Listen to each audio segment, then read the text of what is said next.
Alors, avant de rentrer dans le vif du sujet, je disais tantôt, maintenant, on voit beaucoup, c'est une tendance, c'est assez accepté, mais j'aimerais qu'on revienne un peu sur l'évolution, parce que ça ne s'est pas imposé du jour au lendemain. Il y a eu des étapes, il y a eu une évolution qui a préparé le mental des gens à accepter cela. Dans les coulisses, tu m'en parlais, et j'ai trouvé que c'était important d'en parler aussi aux téléspectateurs. D'accord, merci. Au fait, les locks, c'est une identité culturelle. C'est-à-dire, on a ça depuis au niveau de la race noire. Parce que nos cheveux s'entremênent naturellement et ils se loxent naturellement. Donc, c'est notre coiffure naturelle. Naturelle, même comme ça. Voilà.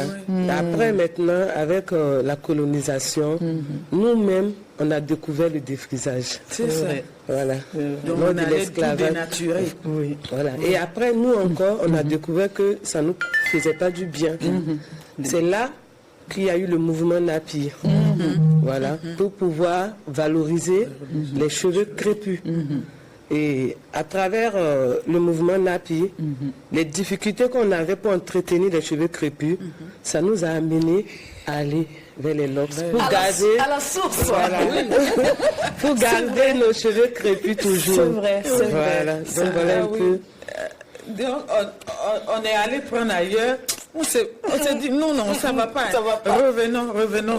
Oui, et là, maintenant, on est à l'origine. Voilà. Voilà. Alors, comment est-ce qu'on obtient les dreadlocks? Avant, pour avoir les cheveux loxés, il fallait obligatoirement couper les cheveux et commencer avec le chiffon. Okay. C'est-à-dire tu fais la rotation avec le chiffon que tu fais des trous à l'intérieur. Oui. Tu fais la rotation pour obtenir les locks. Mais aujourd'hui, avec la nouvelle technologie, on a plein d'outils qui te permettent d'avoir directement les locks. Ah, plus besoin de se coiffer. Voilà. Quelle que soit ta longueur, tu as les locks. Mais seulement sur les cheveux crépus. D'accord. Donc ça veut dire qu'au début, il fallait forcément couper les cheveux et puis commencer avec le chiffon, là, les loxer, et puis ça va pousser avec. Voilà. Mais aujourd'hui, d'autres même, en faisant la rotation avec le chiffon, ils ajoutent du Nescafé pour que ça devienne dur.